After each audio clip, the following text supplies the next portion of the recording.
because Mr. Tobler was another inventor. He was a very creative man, and he had this list of recipes that he loved. But his favorite recipe was the one that had the nougat, the white caramel inside. So he decided to call it Tobler's #1 chocolate, the Tobler 1. But back then in Switzerland, people couldn't speak English, so instead of saying Tobler 1, they started saying Toblerone, and it stuck. And you still, even though you don't speak Swiss, you all pronounce Toblerone the Swiss way. Nobody says Tobler 1.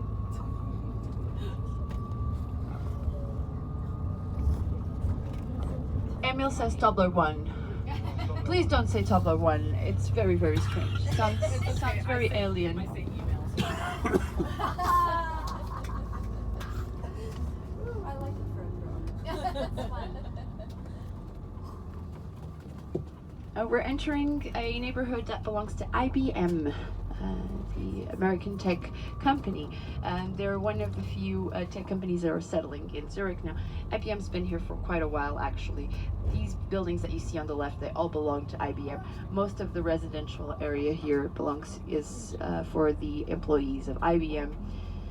They're not the only ones. Zurich has now started to welcome also, for example, Google. They have over 4,000 people already working for Google in Zurich, Microsoft, HP.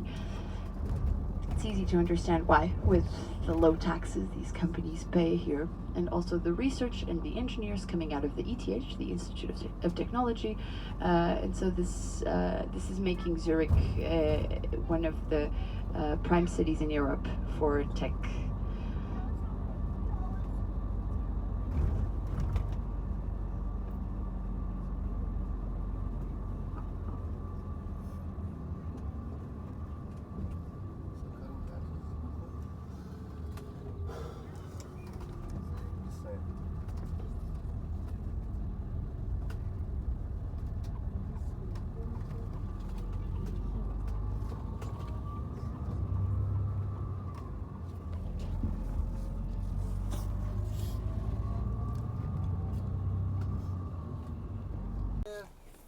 At the Dolder Grant, Henry Kissinger, Sophia Loren, Walt Disney, the Rolling Stones, the Beatles, and now you. The hotel was closed, it's a private property, 2004 for 5 years.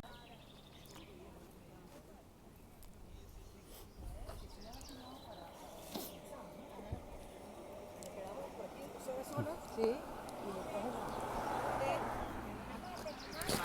Sabemos que vamos a ir a algo. Vamos a terminar el bus con él que nos lleva.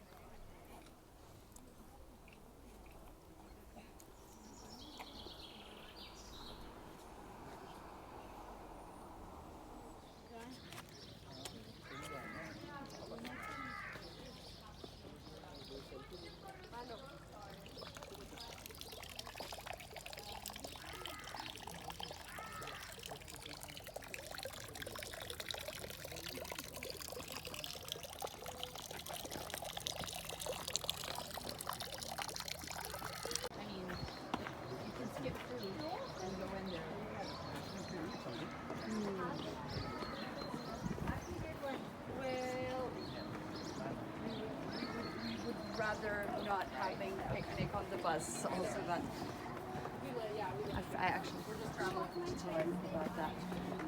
I will remind you.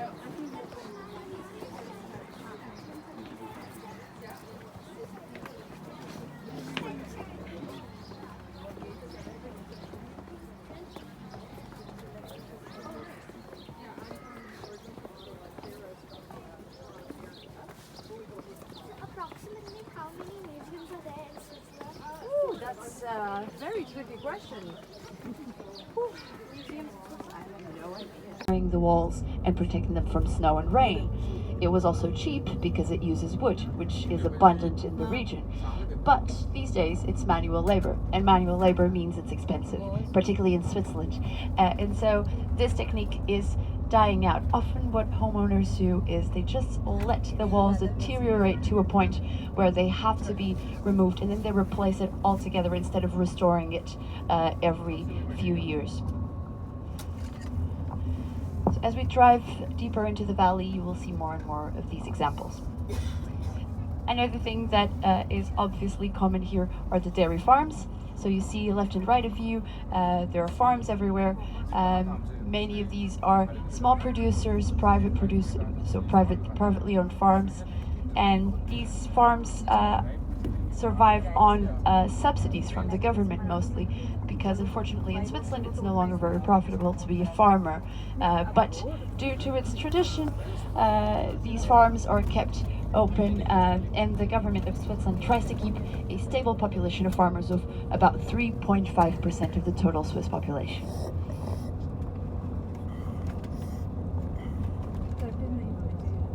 So these cows that you see sometimes on the side of the road, they live happy lives. The idea is for them to eat as much fresh grass as possible so they can produce tasty milk. The more fresh grass they eat, the more yellow the milk and then the cheese gets, which means it's very, very organic, very fresh. So they're never killed for meat consumption. They spend the winters in the barns and the summers up in the mountains. And then mid-season, spring and autumn, you see them in the meadows. So you're visiting in the right time to see the animals down below. So beef cattle in the canton of Graubünden, where we're headed to, they have some beef cattle. But in Switzerland, most cows that you see are generally for dairy production. Even though people in Switzerland eat meat, not as much as other countries. Swiss population, you wouldn't say they are vegetarians, but they eat very, very small amounts of meat and fish.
Pensate di mare che è buona. No, no.